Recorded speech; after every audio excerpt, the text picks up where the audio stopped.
I got some good answers. There we go. We're not live yet, so I got some good answers, man. I'm excited.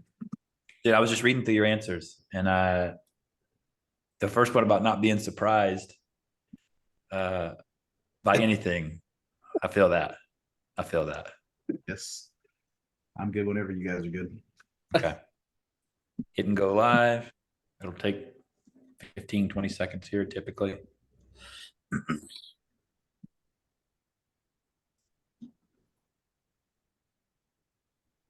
Technology is kind of amazing that it can do all this. Mm-hmm. I'll say. All right. I think we are live. Yep. I see it. I'm going to share it real fast. Oh, yeah, I should share too.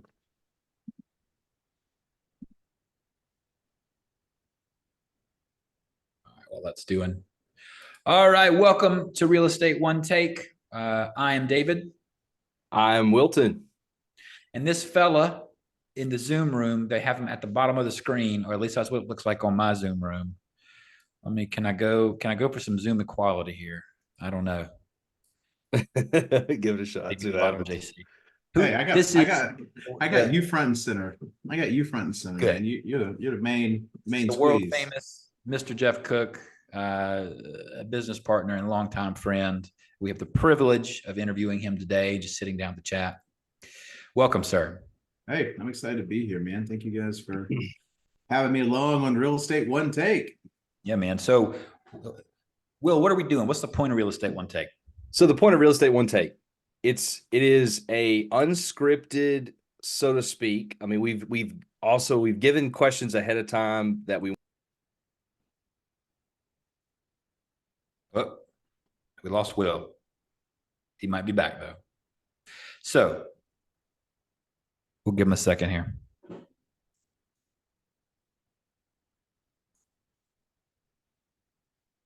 don't think I removed him. So, do you see he's gone? Yeah, he's definitely gone. Okay. I don't know if that was just me or not. So, David, what's the point of Real Estate One Take while Wilton's getting the point of Real Estate One Take, the whole idea here is for this to be an unscripted, relatively relaxed conversation.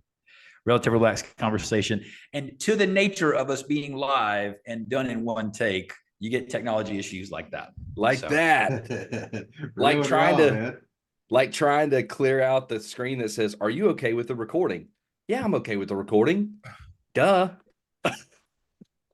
So you hit yes, it thought you hit no, so it just knocked you out of the whole deal. Yeah, I guess so. So it's largely unscripted. We obviously want to grant some grace in the questions that we're going to ask. It's just a conversation, relaxed environment. We're just trying to get some information from folks that we feel like that our listeners want to hear from, people in the real estate space, the entrepreneurial space. And you know, obviously for David and I, our faith plays a huge part in how we do business. And the decisions that we make. So we talk about faith-based stuff as well. So want to share that with our listeners. And so welcome to Real Estate One Take. Welcome to you, Jeff. Thank you so much for joining us, man. All right, thank you. Appreciate you guys having me along for the ride, man. It's fun. I've watched you guys grow this thing. You guys been doing this now, what, 2 or 3 months? You guys since November-ish, October-ish, kind of that range. Yeah. We want it to be pretty casual. We want it to, real estate conversations are absolutely had, but it's more like kind of a bull session, if I could explain it that way. I'll let you, it's a little bit of a bull session too. Like the conversation does not necessarily need to be restrained to topics that we deal with on a day-to-day basis. I think one of the things that's interesting is real estate agents tend to spread out their arms into multiple different businesses. And so people tend to have unique perspectives. I really enjoy hearing unique perspectives. Like last week, we interviewed somebody who was the franchise owner of a honey baked ham. And that's a very different type of business than I do. I don't order food. I don't cook food, but it's still still similar-ish concerns about profitability expectations and seasonality. I didn't know that business was so seasonal. It's incredibly seasonal. Yep. So that's interesting, managing 12 months of business worth of 4 months of income, that kind of thing. stuff like that. So wanted to start off just some questions for JC. Start with some of your story, Jeff. So I'll preface this. So if you don't know who Jeff is, leader of, head of CEO of, let me get your title right, of one of the top 25 real estate teams in the nation. Does that sound right? Yeah, top 25 in the nation. It's been as high as 10 or 11, fluctuate between the 15 and 20 mark typically. Group of about 125, 130 agents throughout the Carolinas here, service most of the state. And that's our mission, is just to give a great real estate experience across the entire state of South Carolina and a good part of North Carolina at this point. But that's our mission. That's our mission. Absolutely. So tell a bit about your story of how you got started and how you got into the point to where, like, did you ever expect it to get this big? Was that the intention behind it from the beginning, or did it just kind of happen? Like, what does that look like? Not in the beginning. We saw the vision, several years back of it getting as big as it is and even bigger than it is currently, but not in the beginning. In the beginning, our goal, the mission was, it hadn't really been a real estate team across the country that had done 500 transactions, right? And so that was our goal. Our goal was, we got to hit 500 deals. And so I remember I started back in 2003. I got laid off from corporate America. I was working at the good old Circuit City. You guys probably remember that back in the day. I was like, I think Radio Shack actually outlasted Circuit City, which is crazy to me just thinking about that. But it's back in the old Radio Shack Circuit City days, really before Best Buy came on the scene, and anyway, so I was working for those guys, and they came in one day and they said, hey, good news, everybody that works here don't still work here.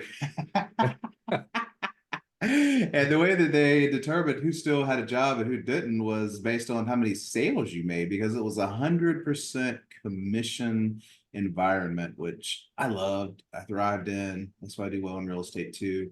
I just love that. The harder you work, the more you do. Sky's the limit. Let's rock and roll. I guess I have a reason to get up tomorrow morning. That's not the same reason if I didn't get up or came in late. So it's cool. For me, it's what made me successful, is that real estate sales thing. So, kind of working through, the commission side of things. And so working through the Circuit City thing, they basically came to us and said, anybody that averages this amount or more, we can't afford to keep you around, unfortunately, because we're changing everybody to an hourly pay structure. So I think it was at the time, it's $20 an hour. I don't remember what it was. But anything over a certain dollar amount, we just can't keep you. We can't afford to keep you, because we're moving everybody away from commission to hourly only. And the way they determined what your hourly was, by the way, was what you averaged hourly on sales over the last 4 or 6 months, whatever. And so I had sold a ton of stuff over the last 6 months. So my average hourly was high because I worked hard to make it that way. And then they came in and said, nope, just kidding. Doesn't matter. Obviously, they still paid me for what I'd done, but moving forward, we're not paying you that way. We're going to set $1 per hour. And anybody that averages over this amount, unfortunately, we can't afford to pay you that. So you can reapply in 90 days if you still want to work here. I remember they brought security guards in to escort us out to the parking lot and all this stuff. It was nuts, man. And so my lesson on that thing, though, is the best thing that ever happened to me. I mean, obviously, I love electronics and TVs and audio and all that stuff. But at the same time, I feel like I'm so much more fulfilled and helping people buy the biggest dream of their life now versus and buying the hottest new 70-inch TV, So I think it's a interesting take to sort of see what the progression was. And really, I think the first lesson in all of that is that whenever you're struggling through something and frustrated, annoyed, stressed. I was in college, man. I had 6 months left to go. I was literally already done all my training in order to become a manager at that store. And I was like, dude, that's kind of like, I feel like it was a career punch in the gut, man. It just stunk. And it was because I did a good job. It wasn't because I was doing a bad job. It's because I was doing a good job. Right. And so it's like, dude, you get laid off for selling too much stuff? Like, come on, man. And so anyways, fast forward through that deal. They didn't end up making it, but here nor there. I got out, went in, got my real estate license that same year, graduated college as well as real estate school in May of 2003. And I've been doing real estate ever since May the 2nd of 2003. So coming up in this coming May will be 21 years, man, 21-year anniversary of doing it, growing it, and having fun. But back to your question of, did I think it would ever be this big? it wasn't, at first it wasn't even a team, it was just me. And I think that's important, is that people that go out there and want to grow fast and get hungry fast, first figure it out yourself. Like, you do all the different things, you know what I mean? Like, all the different jobs within real estate agent I've done. I've been the sign runner, I've been the guy talking to the seller, I've been the guy talking to a buyer, talking to the lenders, talking to the repair guys, processing the files on the backside. Like, I've done each of those things and I know them and feel them before I decided to scale in a big way. And that's been helpful, because a lot of people just try to do that through a blind mechanism, and you don't know if your team's doing a good job or not. You just don't know, because you've never done it. You hope they're doing a good job, and you don't want to do it, but and even if they're doing it at 60%, you'd rather them still do it than you. But that's not the best way to grow. The best way to grow is for you to figure out the different aspects of it and then grow through that. And so I remember looking into real estate teams and having some people come along, start growing it 4 or 5 years in at that point. And 500 transactions was like the pinnacle, man. It's like nobody had ever really hit 500 deals with, a team, right? A team of 10, 15, 20 agents coming together and just working hard to hit 500 deals. And I remember one guy did it, and he was a real estate coach, and he's like, I'll teach you guys how to do this. And so I decided to sign up and go to this thing, man. I'm like, I got to figure this out. And so everybody looked to this guy as the guy, right? He's out of Canada, actually. And so anyway, so we traveled all across the country, following this guy around, trying to learn what we could learn from him. And fast forward, it took me, interesting statistic, it took me 8 years out of my almost 21-year career now. It took me 8 years to get to 100 transactions. Wow. So for the first 8 years, I never broke through 100 deals. Worked hard, and it was about 7th, 8th year in, I think, is when we finally, that year, we went from like 82 transactions to 126 years. Yeah. How many of those first 8 years, how many of those years were just you? Like, how long did it take you to hire somebody? 4 or 5, and of course, now keep in mind, we're mixing 2008 into this mix too. Oh, 2008, 9, and 10 is all in that mix too. So that's obviously a challenging real estate market. Now, I remember we were getting close about year 5 or 6 when 8 hit, right? And we were projected to go over 100 that next year, but instead of going over 100, we actually cut down into half. So we went from like 70, 80 deals back down to 40, and then restarted rebuilding. They went to 50, 60, 70, 80. And we got up to 82. And then the following year, we hit 126. And now here's the interesting thing, that even more interesting, the fact that it took 8 years to cross that pinnacle. And what's wild about 100, by the way, is you can't do 100 by yourself. Like, at that point, you got to be a good leader, because not only are you still doing it, you got to teach other people how to also do it. So you got to be a good real estate agent and a good leader in order to get past 100 families, 100 transactions, 100 people. Wow, that's good. That's good. Yeah. But the wild different part, skill sets. Exactly. Here's the wild part. In year 9, I went from 126 to 226. Oh, wow. I increased in that 1 year the same amount that it took me 8 years to achieve to begin with. And so for this 9-year cycle, we're building the foundation. I'm honing my skills as a leader, as a manager, as a real estate agent. I'm honing my marketing skills, my contract processing skills, my presentation skills at the table. I'm honing all of that for 8 years straight. And then in 1 year, when we finally broke through 100, I doubled that and did another 100 as an increase. And I remember that year that we went from 126 to 226, my top person came to me that year and said, hey, I don't want to do real estate anymore. And I'm like, you got to be kidding me. We just got to 100. We did this thing, man. And honestly, it was an issue of the fact that we were scaling. The person didn't want to be in a relationship with anyone else in the company or on the team except for me. This person wanted it to be me and them, and that's it. They didn't want it to be 3 other people. They didn't want it to be 5 people. They didn't want us to serve 226. They wanted it to be me and this other person doing 100 sales a year, and that's all. And I said, I just feel like that's going to hold us back. And that year that person left, it was actually an ISA, somebody setting appointments for me to go out on all of my appointments. And that person left that year. And that's the year that we also grew 100. So the lessons learned on all that is, if you're 8 years into your journey yet, man, you ain't doing squat. No, I'm kidding. No, I'm kidding.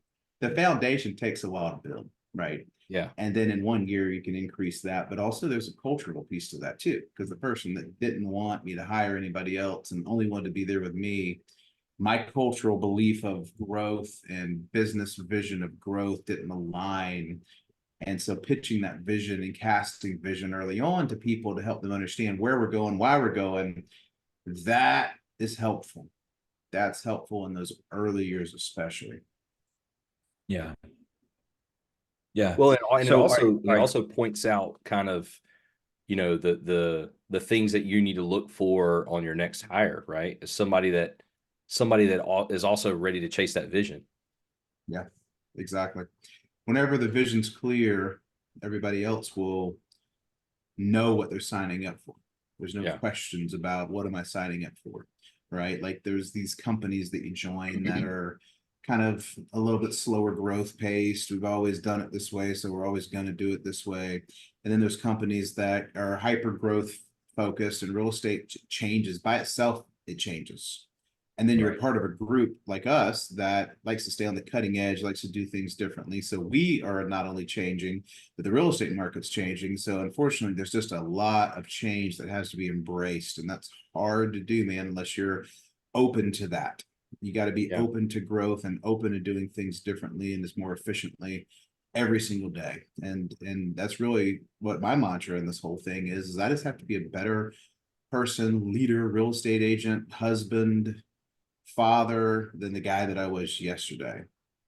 That's And good. if I just keep doing that every single day, and some days you fail miserably, right?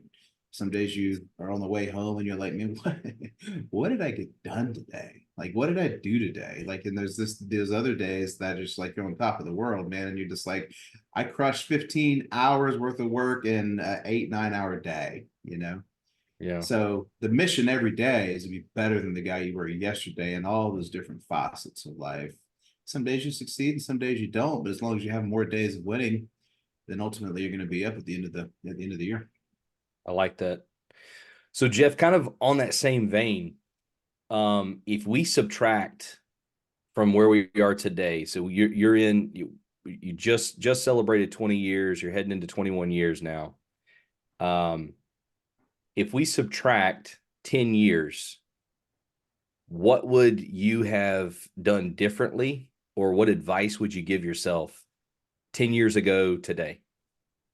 I think it's always important to invest in yourself as a leader.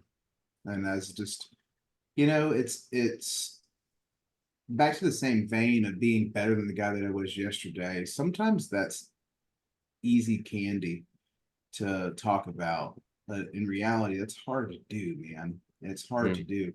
And the reason it's so hard to do is because whenever you show up and your to-do list oftentimes is created for you in a reactionary way, meaning that I got this fire coming at me, or I got to put this fire out, or I got to do this, or this contract over here is blowing up, or this person over here is unhappy about something. I got to take some time. That's all reactionary. Mm-hmm. And the real estate agents and probably all business professionals that make the most money in this business are the ones that can learn to deal with reactionary, but can learn to be part of the proactive, right? It's the urgent versus important, right? It's the old Stephen Covey philosophy of, if something's happening to me, I've got to deal with it, but I also need to spend time sharpening my axe, doing a webinar like this, making my prospecting phone calls to get my pipeline of business going, continuing to read a book, go out on a date night with my wife, spend time with my kids. I've got to do those proactive things, because if I'm always living in the reactionary, man, you're not going to get better than you were the day before. So I think 10 years ago, I would just tell myself, you have got to invest in yourself and getting better and being a better leader and communicating better. That's what's going to really help you succeed in this life. When you say invest in yourself, what's as a leader, what's like a practical example of that? Well, I think just I think there's two parts to that. I think it's a part of me being who I am, meaning I got to show up and be able, like, communication. Like, that's something that I am working really, really hard on right now, all across the board, whether it be within our company, Jeffrey Real Estate, whether that be in my marriage, whether that be, how we talk publicly to people, all of those things. That I'm working really hard on trying to be a more effective communicator, but at the same time, investing myself to be a better leader, better model for others to become a better version of themselves, right? So going back to the vision casting, right? So I'll give you a great example. Let's say right now, because you guys, David, we're Rock Hill area. You're sitting in Rock Hill, I'm sitting in Charleston, South Carolina today, right? So I call you up and I say, hey, just the dam broke, the big waves just hit, baby. They're coming to Rock Hill, they're on the way. By car, it's 3 hours, maybe by, waves, who knows? I don't know, but I know it's coming. And I need you to go outside and I need you to dig a trench all the way around your whole building, baby, or dig, 10 feet tall. Let's go. Right. There's a mission as to why you're doing something that you're doing. There's a why behind it. It's the backstory, it's the conflict, it's the reason that I'm telling you to do something. And you then would go outside and do work as hard as you could, assuming you believe in the vision. You'd work as hard as you could in order to make that reality happen. If I didn't do a good job communicating that to you, and I said, hey, I need you to go outside and build a 10-foot wall all the way around that building that you're at right now, go, call me back when you're done. You're like, what is this guy smoking? You know what I mean? Like, what is this guy on? And it's the difference of the communication. If I tell you the conflict and the reason why, and you get bought into why we're doing what we're doing, that's a whole different animal than I tell you to just go do it, right? And that's something that our parents' generation is like, why do I need to do this? Because I told you so, right? And I still have that philosophy with my kids sometimes, but I find myself saying, let me just teach them a little bit more as to why the heck we're doing this. Because if I know why I'm doing something, I'm much more motivated to go do it and why I'm doing it, right? Yeah, that's good. So investing in myself to be a better communicator, but also investing in those people around me for them to be better communicators or for them to be better leaders so that we can affect more people together as a group. That's 10 years ago. That's what you work on. That's what you work on every day, is to still be better than the person that you were and invest in yourself all the way around the board. You're talking about proactive versus reactive. I'm just living that right now because, a lot of real estate agents, maybe not all, but a lot of real estate agents tend to be people pleasers. Let's just be honest, because they like to help people, and that's a positive thing. But when you start to set those boundaries of, hey, this is my time to do this, and I cannot help you right now because I have to do this, it starts rubbing against that friction, right? You start to get that boundary. And you got to be okay with that. Like, you got to be okay. And I think it's a really great point. You have to communicate why you're doing that. It's not enough just to set the boundary, but then you have to communicate why you're setting the boundary and how that then benefits that other person that you're trying to help. Like, hey, I can't deal with this fire that you have going on right this exact moment. Give me an hour and a half and I can. Well, why? Because I'm doing research on this other thing that's going to help you in this other way. And if I didn't do this, you're going to appreciate that I'm doing this. I promise you. Just give me a little bit of time to figure this out. Sure. And the hardest part is not letting people violate that boundary. Holy smoke. Oh yeah. Oh yeah, of course, man. It's like everybody's little, whenever you're growing up and the air conditioner, your dad had the air conditioner set on, like, I think my house would be like 77, 78. Man, it was hot. And I'd go in there, I'd hit that bad boy down, and my dad's little just internal compass would go off.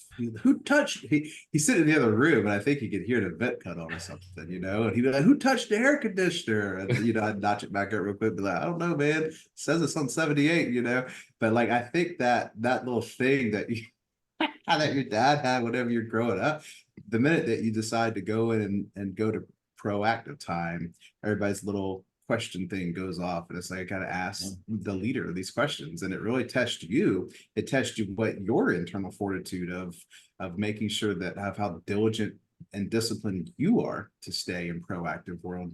you know, because think about it, man, if I'm in reactive state, I'm not actually doing anything that I want to get done. I'm doing what everybody else expects me to get done. If I'm in a proactive state, I'm getting done what I want to get done. And that builds confidence as a leader too, because think about this. If I'm building my confidence as a leader by creating my checklist, going in and not getting out, going in and doing it, I feel like I'm more efficient. Now I'm doing the things that I want to do, and I'm participating in the things that are moving the needle forward. And then it gives me the confidence as a leader to start thinking, okay, well, what things would have normally been reactive? For example, we got a sales meeting coming up, right? What could I talk about at that sales meeting that might happen this week that would actually have put me in a reactive state next week if I didn't solve or teach the crew this week that?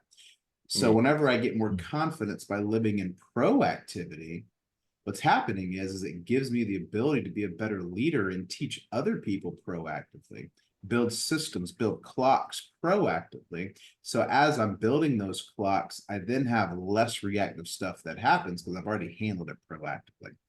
And that doesn't happen until you get that confidence going. And it starts with that checklist, man. It starts with that time management. That's what it's all about. That's so good, dude. That's so good. That's so freaking good. I feel like you apply that to setting expectations with clients. Hey, here's what's going to happen. Here maybe some not so positive things that could happen. And here's how we're going to deal with them when they happen.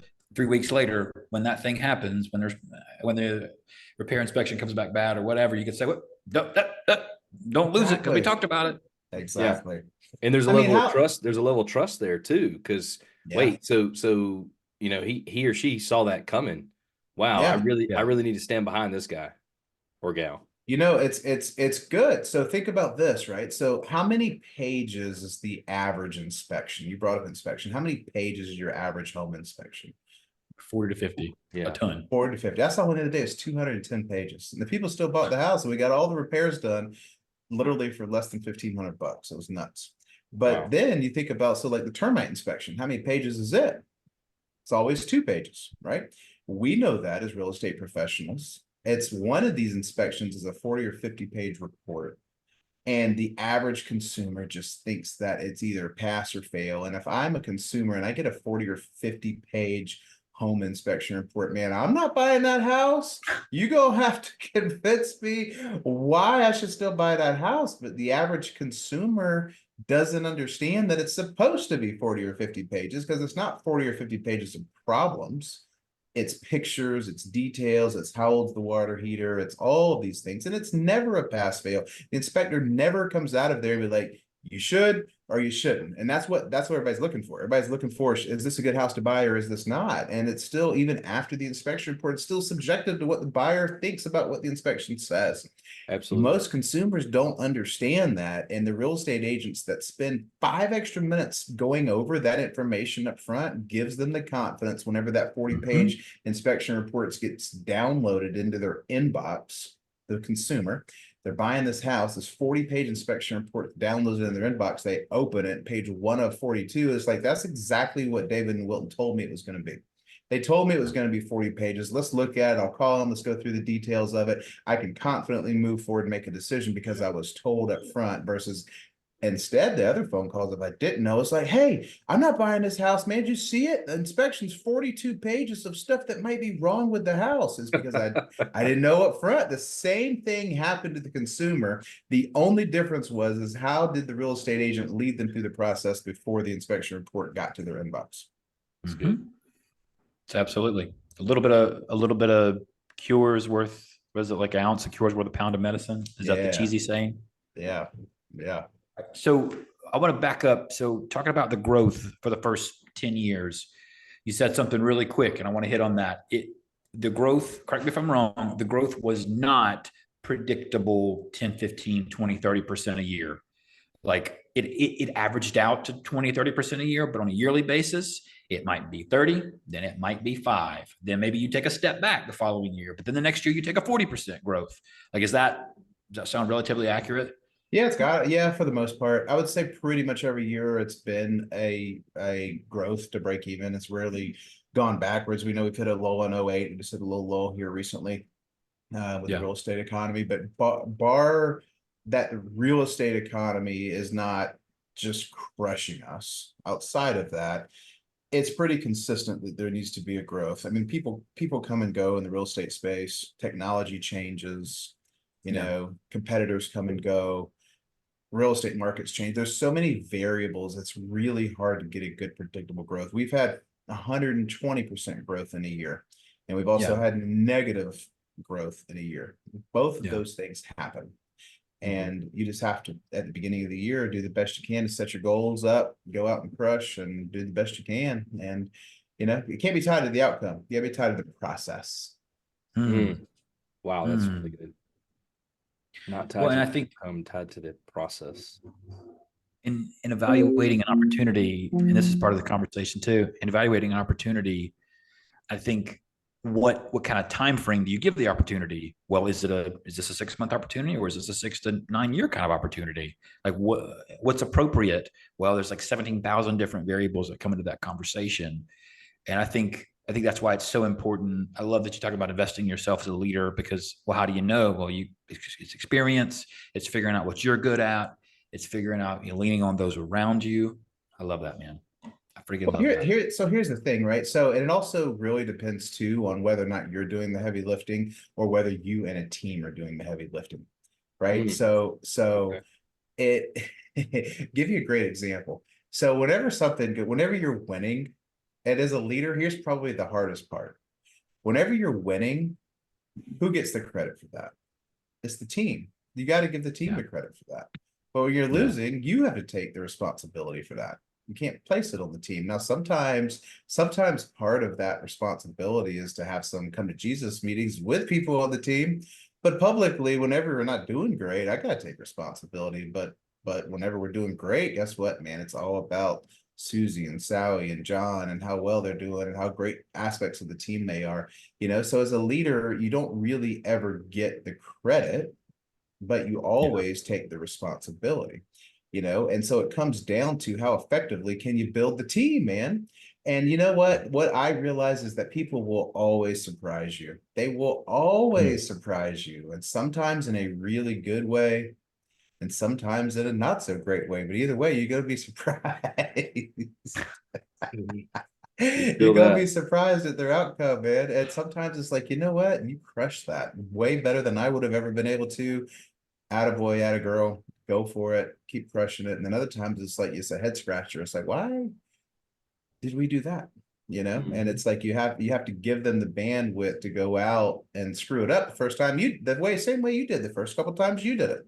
You got to give them the bandwidth to do that, right? And so a lot of people have a struggle with that, man. And let's just talk about this for a second, because a lot of people think, you know what, I'm not going to get them to do that, because by the time I tell them how to go do it, and then they go do it only at 70 or 80% of where I could go do it, I might as well have just done it myself, because I'm gonna have to redo it myself, right? Like, how many times does that ever cross your mind? Like, I'm just gonna go do it myself.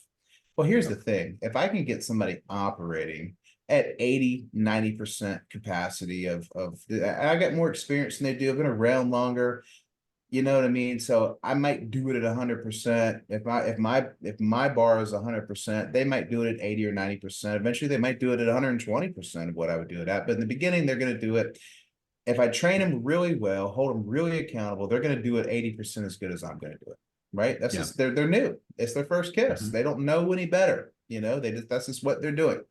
So here's the thing. If I could get them operating at 80%, and then I could go over here and I do something else at 100 collectively, and we're now at 180.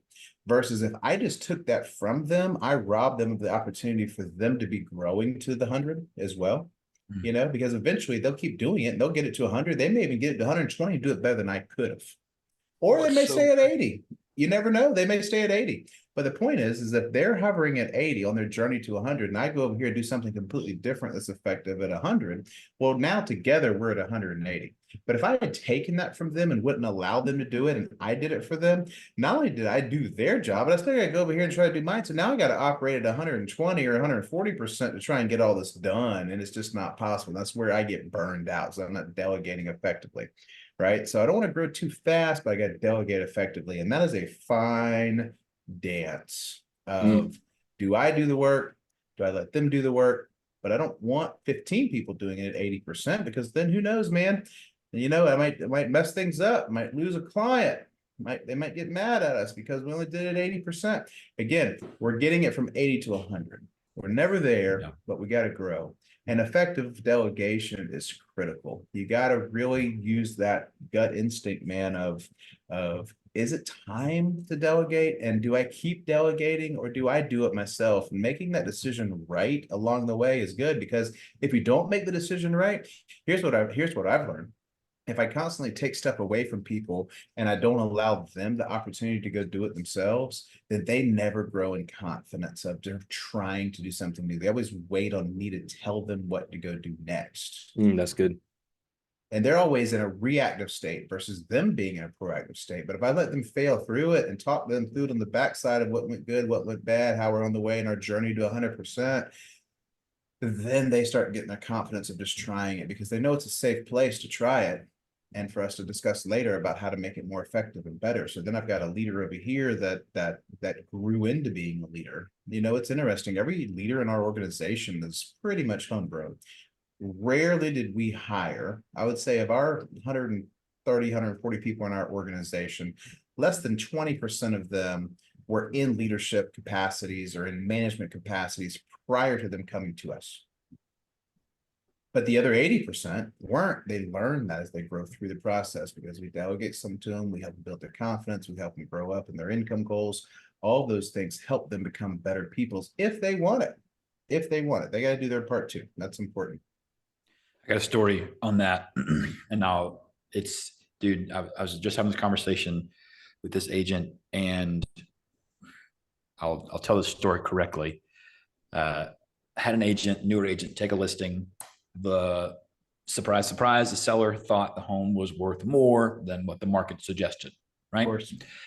And had a conversation with the agent, kind of coached them through that conversation. Well, seller still stuck to their number. And so, of course they did. Okay, well, we're going to take the listing and we're going to roll the dice and see what happens.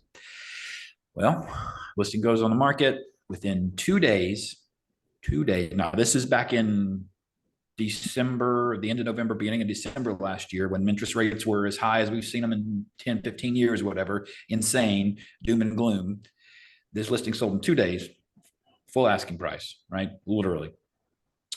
And and then there's a lesson there with that too, is don't affix yourself too strongly to a position, because in case you need to eat some crow, you can do it gracefully. So we were all pumped. We were like, okay, great. We were wrong. Wonderful. We all make more money. Wonderful. Make the seller more money. We make more. Wonderful. Congratulations. In the back of my mind, well, there's this little thing called an appraisal, where a third-party individual comes out and assesses the value of the home.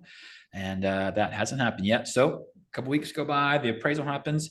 The appraiser found the home worth $50,000 less than what the contract price was. Oh, that's a painful one right there, man. Yes, sir. And the seller decided not to sell. I can't really blame them at $50K less.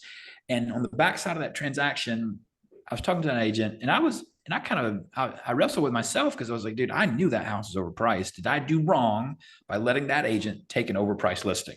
Right? Because I knew, in my experience, I saw the comps, and I had that same thought, like, don't, kind of the conclusion, and I talked to Will about this too. He said, I feel like it would have been wrong to say, don't take that listing and rob that agent of that opportunity to experience that and to navigate that themselves.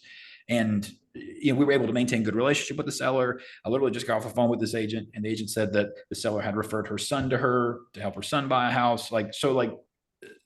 It would have been wrong for me to rob them of that opportunity to pay some of that tuition. And I hate that it happened that way. I wish it would have happened differently, but I don't know if that makes sense or not. Like, it makes a lot of sense. Hey, I got a question. Who paid for the marketing on that listing? I'm pretty sure you did, big guy. So this is a testament to exactly what we're talking about, because I trust you to go out and work through it. Some will sell, some won't. Referrals came as a result. You trust the agent to go out. Some will sell, some won't. that is ultimate delegation. So I delegated to you to allow you guys to make the decision, should we put this house on the market or not? As the manager of this agent, I delegated that to you. Boom. We still spent money on marketing, but then you delegate to the agent to go out and secure the listing and work through it so that next time they learn it, they become a better agent as a person. So that's multiple levels of leadership in real time right there, that at first glance may not feel favorable, but is actually pretty favorable whenever you think about it, because now we have better experience to go out and serve consumers even more than we have before, based on the experience that we now have. That's a cool perspective. That's really cool perspective on that. And it's tough because you get into the trenches and you get into the insanity of deals and you forget that, right? You know, the life stress of life happens and you just forget that, right? You forget, oh man, God, we actually are on the same team. So that's why it takes that communication skill, right, Jeff? What you were just saying, to continuously recast that vision of like, hey, let's just all refocus for a second. Like, we're trying to accomplish the same thing. Like, I promise you, we're all trying to work together to accomplish the same thing. Right. I'm looking over the questions here. I don't necessarily have to get through all these questions. I just want to use these as kind of signposts. Well, that's good because I didn't get a chance to read them. My dog ate my homework. No. Will, you had some questions about, I want to shift a little bit. Will, you had some questions about 1099ers buying properties. Yeah. So as a real estate sales agent, as well as a real estate entrepreneur, and just for the information of everybody out listening to us today, people who are picking it up on Spotify later on, how many rental properties do you, or Jeff Cook Real Estate, or businesses that you own? Zero. Well, and here's why, because we keep them all into, we keep them all in a separate, I don't own anything. I control everything, but I don't own anything. And I think that's important, is because we keep them all into, trust and, family trust and things of that nature. And the reason we do that is because there's a lot of sue happy people out there that are very involved into litigation. So if you ask me, how many properties do I own? The answer is zero. I don't even own this house that I'm sitting in right now, but I control the equity and control the profit, if that makes sense, but I don't own it. Yeah, but the reason that I'm asking the question is because there's a lot of people that want to get into rental properties, but with 1099 income, how do you do that? Like, what's an effective way that you've found to do that and do it well, do it on a scale and do it at a high level? Well, so it's hard to get into that. You got to be creative. I mean, it's creative financing is the answer, right? Because here's the thing. So if I'm starting as a real estate agent under you today, I'm a 1099 agent. I'm not W-2, meaning I'm self-employed. So I basically get paid what I go kill, right? That's what real estate agents are. That's what 1099 typically is, an independent contractor. I get paid what I go kill. And so if I want to go kill a lot of stuff, meaning go out and make a lot of sales and commissions, that takes time for me to get the knowledge in order for that to happen. It takes time for me to hone my craft, my presentations, my communication skills, all of that stuff. So the first way is income. And that's the hardest way, obviously, is for me to raise my income, because as I raise my income, problems manifest. I'll give you an example. If I want to go from a $50,000 a year income to a $100,000 a year income, I may actually have to go earn 150 to make the 100, because I now have new expenses. I've got to go buy leads. I could go buy marketing. I might have to go out and get a fancy computer or laptop. I may have to go out and buy a couple new suit jackets, business cards, mailers, all these different things. So I now have business expenses, right? Unless I'm on a real estate team, that all that's paid for me. So I've got to really increase my income. So I'm on this pathway. Okay, I want to go from 50 to 100. I'm starting to live comfortably as a real estate agent. Now I want to go from 100 to 200, and I want to take that additional and invest that into a rental property. Well, that could be a 3 to 5 year proposition of figuring out how to do that, right? So that's based on me earning more money. And the banks, as you guys know, don't trust 1099 people because they don't really want to, they don't believe the amount of money that you made this year may or may not be the amount of money you made next year. It's just too risky for them. So they don't really love financing 1099 people. So we have to look at income, but we also have to look at it from a creative standpoint. How else can we creatively do these real estate transactions? And there's a couple of options there. Let's say, for example, that the down payment is 20% on a property, right? And with investment properties, a lot of banks are requiring 20%. If you're wanting to buy a house that you're going to live in, you might get in that bad boy for as little as 3% or even no money down. But let's just, for the sake of this, saying it's an investment property that I'm going to rent out. Banks are probably looking for 20% down on that deal. All right, well, let's say that I've got a investor that doesn't know how to find the property, but I know how to find the property. So I've got the knowledge on where the asset is. He has the 20% liquid down payment to put on the property. Okay. So even before this call earlier today, you sent me a property for us to look at. What do you think about this property? Right. And there was a question of, well, where would the down payment come from? Well, we could give a portion of ownership of that property to the guy that has the down payment, and we find the property that they couldn't find. Now that's a marriage, right? So we first go into a partnership with someone if we want to do that. That partnership allows them to put the down payment, me to find the property. We co-own the house for a year or two. We resell it, make a profit on it, flip it to somebody else. We take 50% of the profit, go our separate ways. Now I've got my down payment. Now I could go buy my own property with that. So in a year or two's time, I created it either by my own income with real estate sales or by finding a partner. Because I was in real estate sales, I might have found a deal that I could do this with somebody with. So option 2 is partnership. Option 3 would be creative. And creatively is, let's say, for example, that somebody owns a property, they want to sell the property. They may be willing to own or finance me the deal. And one of my most creative deals that I've done is a house that I have up in Greenville. And I never will forget this transaction. This guy, this house is just crazy, man. So it's about $1 million property. I wanted to buy the property. They owed about $750 on the property whenever I came to them. And I told them, I said, guys, I want to buy the house, but I'll be honest with you, I don't have $1 million. I got maybe like 50 grand, like what can we do? And of course, 9 times out of 10, they're going to laugh at you and say, but they would have, except I said, but I've got a plan on how we can make this work. And so they said, well, what's the plan? I said, well, how about this? I'll put the 50 grand down, and I still had to come up with the 50, but I'll put the 50 grand down, and you guys finance me the difference between the $1 million and the 750 they owed. All right. And then that's a 250 spread. And I was willing to put 50 down. So I said, finance me that other 200. You guys, I'll pay you payments on that other 200, and I'll pay your mortgage on the 750. Of course, I've got rental income coming in. So the rental income coming in was able to keep paying their mortgage on the 750, but also make them payments on the 200 equity that they didn't get at the first closing. So I was effectively able to get into the property for 50 grand down. If they would have been willing to finance the whole 250 to me, I could have gotten to the property with no money down. And all I'm doing is allowing them to keep their mortgage open, and I'm continuing to pay on their mortgage for them. All right. So that mortgage that they had outstanding, maybe a 2.5, I think it was a 2.6% interest rate. I was like, great, let's just get in there and do that. The grandfather had actually given them a loan for 2.6%. He had passed away. Wow. So it was an estate that the 2.6 was owed to, or the 2.6% interest loan was loaned to.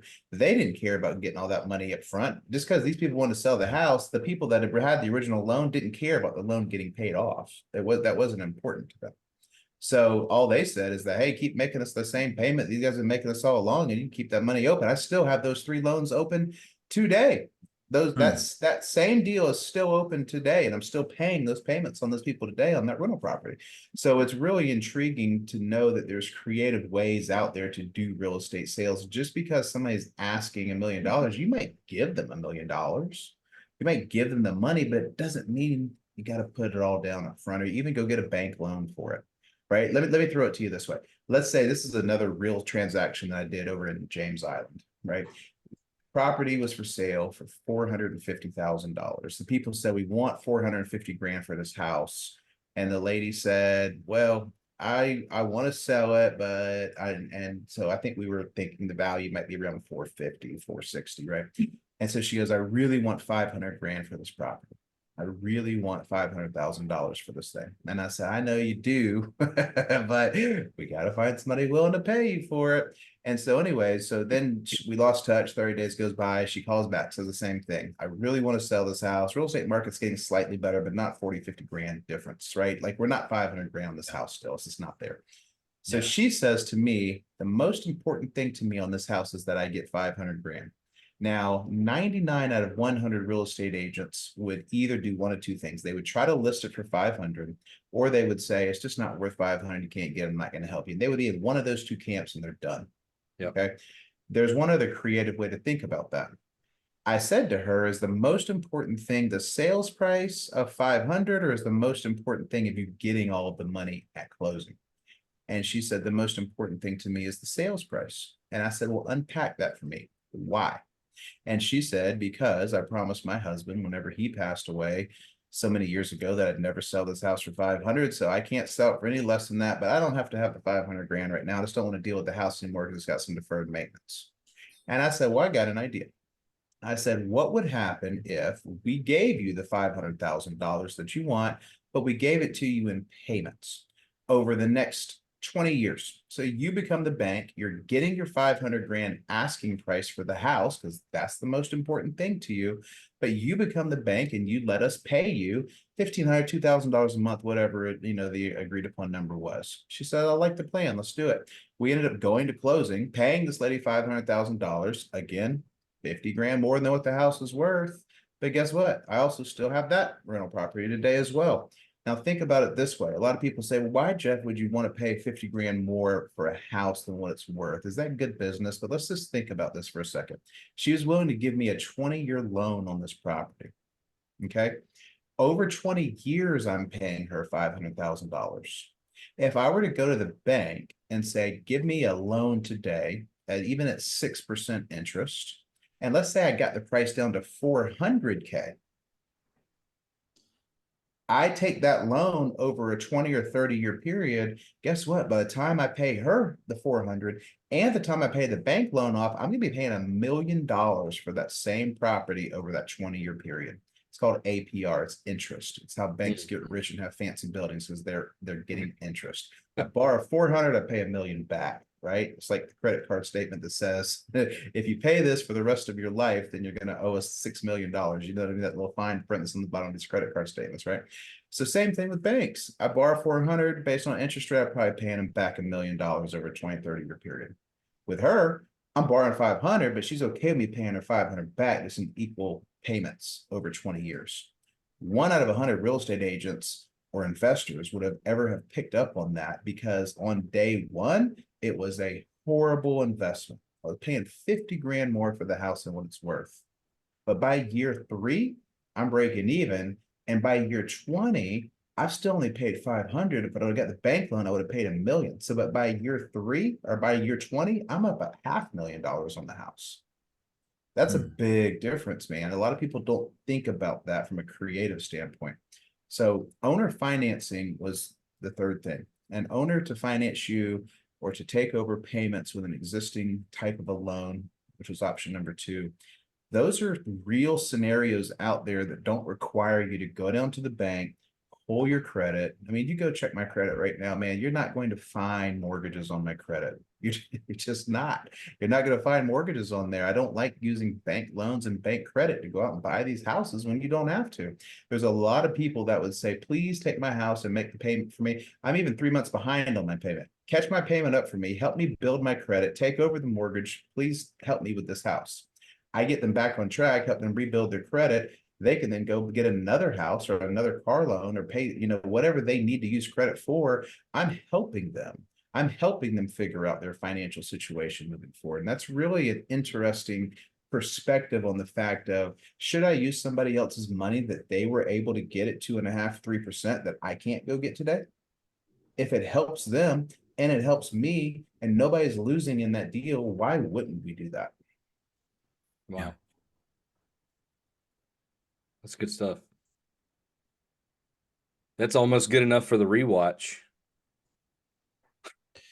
That's like, it's funny. I've known Jeff for a long time, and I've heard similar-ish versions of that. But honestly, like it took me so long. The first time, if this is the first time you ever hear anybody talking about creative financing, and if you feel like you're up underwater hearing somebody explain that, dude, I felt the same way.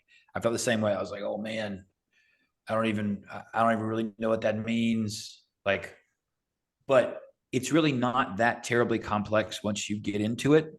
And if you just take the time to think through it and explain it correctly and wrap your brain around it, like it really does make a lot of sense. And there's a ton of opportunity associated with that. Well, and here's the thing on that. So let's say that somebody's listening to this and they're in the Carolinas. We can help them with that. So like just in that first example where I said do a partnership, somebody brings a deal to us. They're like, I got this deal and I think it could work creatively, but I got no idea how to put it together. We've got the ability and the title companies and all that stuff to put all that together. Let's partner on one, teach you how to do it so you can then go do more on your own. Why wouldn't we? We would be happy to help people with that. So reach out to us. Let us help you figure out how to do your first one. You've either got to have the knowledge or the property or some cash in order to put in. You got to have one of those three things. If you have none of those three things, then you got to go do some research, right? You got to either have the knowledge, you got to have the cash, or you got to have the property. Like one of those things, right? Yeah. You got to go do some research and get knowledgeable in one of those three things. Because if you're going to be a partner, you got to bring something to the table. You can't be I don't know anything partner. I don't have any money. I don't have any properties partner. You got to have one of those three things. And if you do, then a deal could be had with a marriage out there. Mm-hmm. Very good. That's awesome. One of the questions that we always ask is what role does your faith play in your business decisions? And I see you put notes in some of these questions. So the last year especially, and it said theft 3X rule. I got to know what is that? Yeah, man. So, the last year, I hadn't really shared this, but I'll share it. So, the last year, I've not paid from the companies because the real estate market retracted, but as far as the real estate company, I've not taken $1 out of the real estate company. Meaning I've shown up every single day on a zero salary in order to make it work. And the reason I've done this is I still want to have operations going. I don't want to go lay people off. I want to still have the leads for our agents. I still want to market houses properly for homeowners. Sometimes, some cases, are spending more money to market houses because they're harder to sell. And so almost every year in business, I've paid myself a salary. I've paid myself, distributions as the owner. And the last year I haven't. I had to do some soul searching on that. And I'm like, how long, would I be willing to do that before I'm like, I'm not going to work for free anymore. Right. And so and I think your faith helps you in some of those decisions. And I'll tell you what it was for me.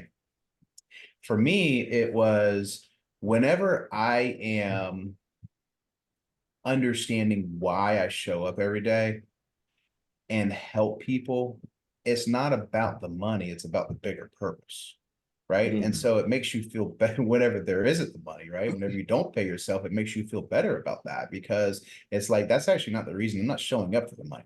I'm showing up because I want to go out and empower 115, 120 real estate agents to be the best version of themselves that they can be, so that then we can go out and sell 1,000, 1,500 families the house of their dreams. Right. And and just think about this, 1,500 people, let's say they go out and they buy the house of their dreams, or they sell a house and they relocate to another house.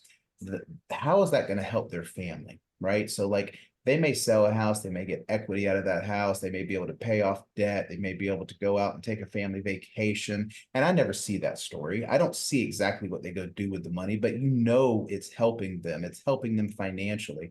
I also think about the family that goes in and moves into a new neighborhood.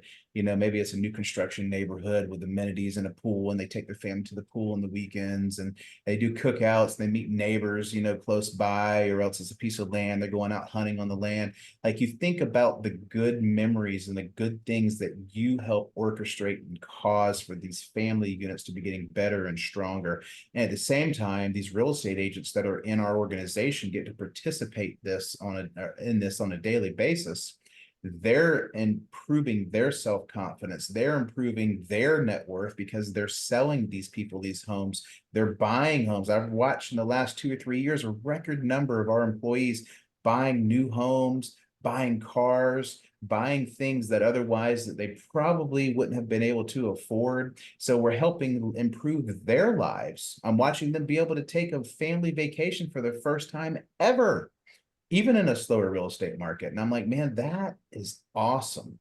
And that is that faith of knowing that I'm doing this for a higher purpose of changing people's lives and ultimately giving the big man upstairs the glory for it all.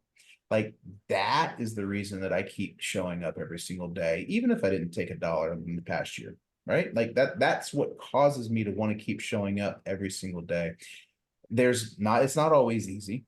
It's not always easy. Every single time, let's say, for example, that somebody takes something from you, steals something from you, a client decides, you know what, I just want to use you for your resources to tell me how much my house is worth, or get a glimpse of your marketing plan. I'm going to try to do it on my own. Or, or a real estate agent comes in and goes through your training and takes 3 weeks of your time, but then decides, you know what, I actually want to go do it on my own, or whatever it may be, right?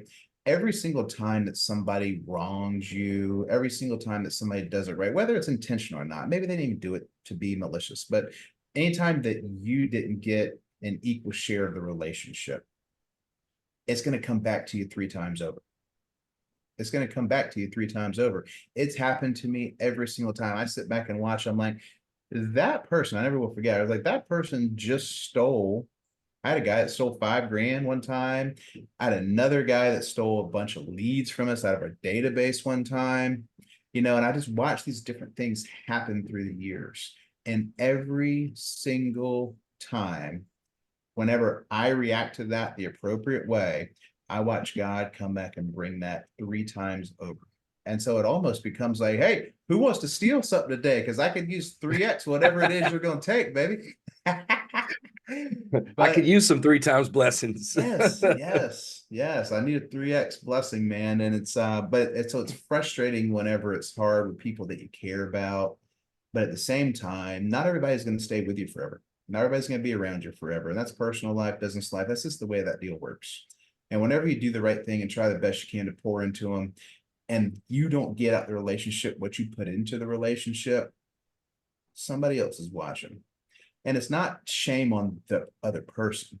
It's get ready to be lifted up. Get ready to be propped up. Keep doing the right thing. Don't get weary of doing the right thing, man. That's my Bible verse right there, Galatians 6:9. Don't get weary of work. A harvest of blessing is coming. It's Galatians 6:9 is my favorite one, man.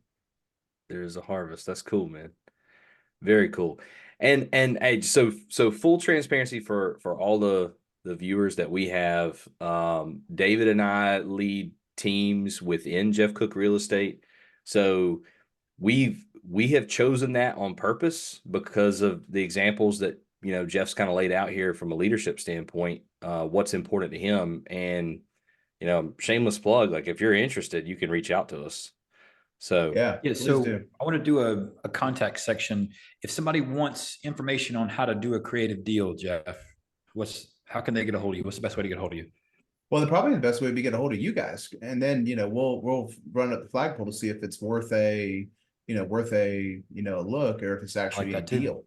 Yeah. Okay. So you guys be involved in it. You guys be the boots on the ground. Then if we need to get the higher level involved in it, or maybe some financing involved in it, we can help participate in that. And same thing about being a real estate agent, right? Like if you guys want to go to real estate school, we've got 25% off discount codes for real estate school. We've got real estate teams with leads to help you understand how to do real estate. We've got the real estate investing segment going. I mean, that is the company that we've built, participates in all of those things and are available to all the agent base inside of our company. So reach out to us, whether it be on social media, reach out to David, reach out to Wilton, anywhere in South Carolina, North Carolina. We want to help you guys out. If they need to get in touch with us, David, tell our viewers how they can contact us. You can send a smoke signal. You can send a passenger pigeon. No, I'm just kidding. You can send an email to realestate1take@gmail.com or RE1T@gmail.com. You can comment on this video. You can put something in the mail. I'm not giving up my address. Probably shouldn't do that. But there's a bunch of different ways to get a hold of us. We're on Facebook. We're on YouTube. We're on all the things, all the poke, like, share, subscribe, all the stuff. We will respond to you in some shape. And if you have a question about this interview specifically, you want to know a little bit more about Jeff Cook Real Estate, you want to know a little bit more about Jeff Cook, put some stuff in the comments. Just ask your question in the comments. You can email us, like David said. We'd love to hear from you. We'd love to meet some of your suggestions. I think Jeff was actually a suggested guest by one of our listeners. So super thankful for Jeff joining us here today. Hey, before we go, we got to do some 2024 predictions real quick. All right, 2024 predictions. Let's do that. All right, so Jeff, who do you have for the Super Bowl? That guy that's dating Taylor Swift. You know who's winning the Super Bowl this year? Taylor Swift is winning the Super Bowl this year. Taylor Swift, that's right. No, I do think the Chiefs are going to pull it off, baby. I think it's going to be, I'm going with 24-17. That's my final prediction for a Chiefs win. Yeah. All right. Any snow in South Carolina this year? What do you think? I don't think so. No. I don't think so. It got down to 14 degrees the other day when I was up in Greenville. It's 14 degrees outside.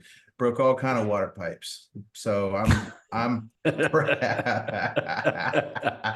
still paying the repair guys to fix those. Exactly. So I'm like, no, let's pass on the snow. Let's pass on the below freezing temperatures, man. Yeah. How about you guys in the Super Bowl, by the way? Who you got? Me? I don't really like either one of the teams. My son's a Chiefs fan, so okay. He likes Patrick Mahomes. So how about you, David? Man, I haven't really even been watching the NFL. I feel like the Chiefs are probably going to win just because they have the momentum behind them. And the 49ers, like, I mean, it's cool to see Christian McCaffrey play kind of for the hometown team again. So that's kind of cool. But I don't even really know. Yeah. But all right. So, JC, what's the housing market going to do the rest of the year, you think? I think it's getting better from here. It's already gotten better. I saw actually a statistic come out today that said more homes went into the contract in the past week than have in any week, probably in the past 9 months. So over the last 9 months, the past 7 days has had more homes go under contract, not just people interested, actually written contracts, buyers willing to put money down on properties. And, probably to about a 20% increase over any other week in the last 8-9 months, which is awesome. So I'm excited for that. It's a good time of year from here through spring, summertime. It gets better. So I'm expectant that it's going to be amazing. Love it. Any other predictions we should make? I don't think so. All right. That's it. I think we're good. Cool. Hey, so Jeff, give us your send off, man. My send off. That's interesting. Well, I'll tell you, I think I think the most important thing that we have to remember is that every single day, man, it's going to be stressful. There's going to be things that go right. There's going to be things that go wrong. And if you judge how your career is going based on how you feel in the moment, there's many times you're going to want to quit. Yep. But if you judge your career and your outlook on life, personal, relational, all of that based on what could be, if you line the right things up, it gives you that confidence to move forward. So whenever I get stressed, whenever I get down dumps, I go out and look forward to something. I go out and plan something out for the future. And maybe it's a small weekend trip for me and my wife and kids to go somewhere. Heck, maybe it's down to the Waffle House, bro. Right?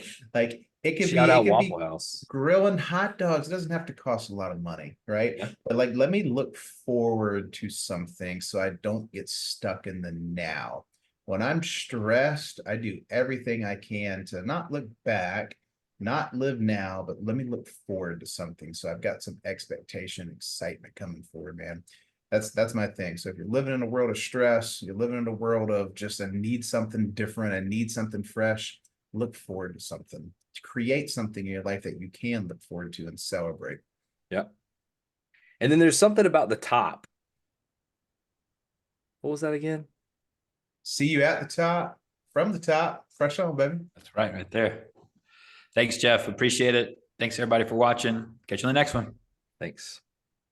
Let me stop recording.